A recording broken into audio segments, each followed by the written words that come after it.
अस्सलाम वालेकुम दोस्तों, मैं हूं खालिद मोइन। उदासी है चारों तरफ।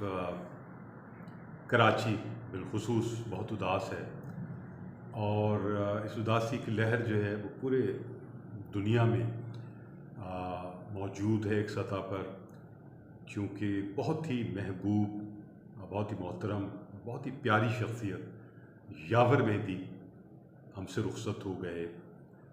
ये एक बहुत बड़ा इज्तिमाई नुकसान है। हरचंद कि वो ख़ास अरसे से अलील थे, लेकिन उनका होना एक ऐसी बात थी जिससे बहुत सारे लोग जो है उनसे जुड़े हुए अपने आप महसूस करते थे। ये जुड़ाव तो अब भी महसूस किया जाता रहेगा, क्योंकि उनकी एक बहुत शानदार शख्सियत की जो यादें हैं और जो उनकी ख़ास तौर पर ख़िदमात हैं रेडियो में बज़्म तलबा में उन्होंने जो कारहाय नुमायाँ अंजाम दिए, वो सुनहरी हरफों से लिखने के काबिल हैं और बहुत ही खलीक, बहुत ही मेहरबान और बहुत ही ठंडे मिजाज के शख्सियत थे यावर मेहदी। जो भी उनसे मिलता वो उनके ज़ेर असर ना आए ये मुमकिन नहीं था, और वो फ़ौरन एक रिश्ता हर मुलाकाती से जोड़ लेते थे और फिर ये रवाबित गहरे होते जाते थे।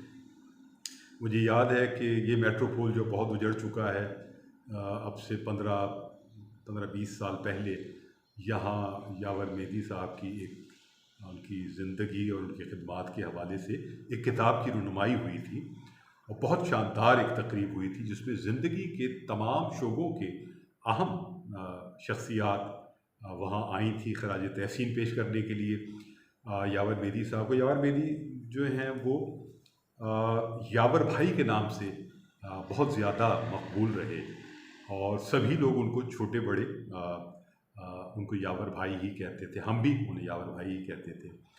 और मुझे ये शरफ़ रहा कि बज़्म तलबा के उन दिनों वो स्टेशन डायरेक्टर थे और हम 80s के बिल्कुल इख्तिताम पर बज़्म तलबा से जब जुड़े हुए थे तो मुलाकातें उनसे हुई और हुई रिवायती शफ़क़त उन्होंने, और ये नहीं कि नया कोई नौजवान है या नया शायर है, सभी के बारे में उनको ख़बर होती थी और रेडियो पे क्या हो रहा है इसकी तो बिल्कुल उन्हें अच्छी खासी ख़बर होती थी। और वो बड़े मुआविन और मददगार रहते थे हमेशा टैलेंट को आगे बढ़ाने के लिए। और 70 की दिहाई से अगर देखा जाए तो जितना भी टैलेंट अब आपको नज़र आता है 70 की दिहाई का, चाहे वो शोरा में हो, चाहे वो आर्टिस्ट बरादरी हो, जो भी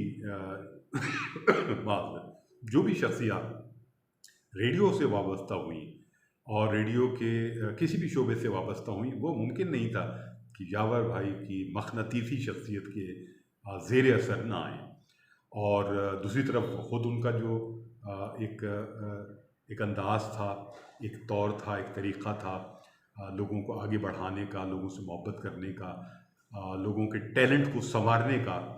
और वो एक सतह पर बहुत बड़े उस्ताद थे इन मानों में कि वो बहुत एक मरदम शनास भी थे और टैलेंट शनास भी थे। और सिर्फ यहाँ तक मामला नहीं था, बल्कि वो ग्रूमिंग में भी हिस्सा लेते थे और फिर आगे बढ़ाते थे और मौक़े देते थे। और ये सिर्फ नहीं कि बज़्म तलबा ही के लोग, बाद में भी उन तलबा को आगे बढ़ाना करना। हमारी बहुत मारूफ़ तरीन शायरात परवीन शाकिर और शाहिदा हसन तक आ जाएँ, और उसके बाद हमारी नस्ल के आसपास भी उनका जो एक मोहब्बत आमेज़ रवैया है, शफ़क़त आमेज़ रवैया है, वो हम सबको मिलता रहा।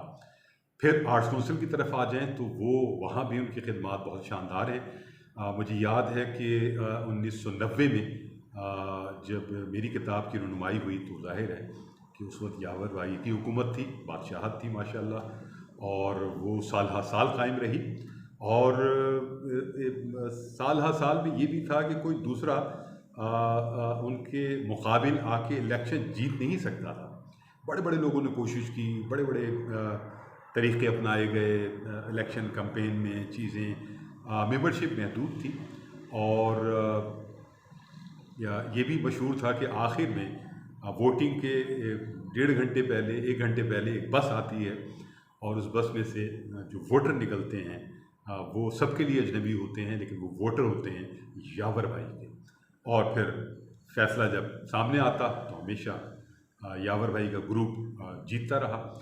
फिर एक वक्त ऐसा भी आया कि जब हालात बदले आर्ट्स काउंसिल के, और यावर भाई अब कोशिश के बावजूद और हिस्सा लेने के बावजूद या अपने लोग मैदान में उतारने के बावजूद एक और ग्रुप जो है वो मौजूद रहा, जो हालिया ग्रुप भी है एक तरह से देखा जाए, अहमद शाह साहब का, और उनसे पहले एसएच आजमी साहब, अनीक अहमद भी जीते और मोइन अख्तर के मुकाबिल जीते। तो अनीक अहमद भी यावर मेहदी के ज़रिए ही, यावर मेहदी के तवस्सुस से ही, यावर मेहदी की सरबराही में ही आर्ट्स काउंसिल में आए, और फिर वहाँ की जो आर्ट्स काउंसिल के मामलात हैं उन चीज़ों को देखा, उसमें हिस्सा लिया उन्होंने। फिर इलेक्शन में वो कामयाब भी हुए और 2 बार कामयाब हुए बड़ी अक्सरियत से। और बहुत सारे इब्तदाई काम जो है आर्ट्स काउंसिल की तरक्की जो आज नज़र आती है वो सारा उस ग्रुप के ज़रिए हुआ। उसमें अनीक भी शामिल हैं। उसको बहुत इंतहा तक अहमद शाह साहब ने पहुँचाया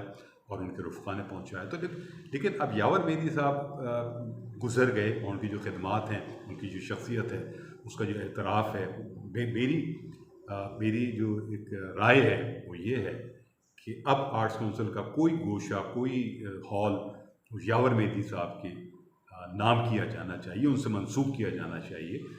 जो उनकी एक तवील खिदमात हैं और जो उनका मुझ समेत जितने भी चाहने वाले हैं कराची, पाकिस्तान, पूरी दुनिया में, उनके लिए एक बड़ी खुशकुन खबर होगी। और ये एक ऐसा एतराफ़ होगा जो दिलों में कुशादगियाँ पैदा करेगा। और यावर मेहदी के साथ करीब में जितने भी लोग रहे जिनकी वो तरबियत कर सके, वो सभी बहुत अब नुमायाँ लोग हैं इस शहर की अदबी और सकाफ़ती ज़िंदगी में।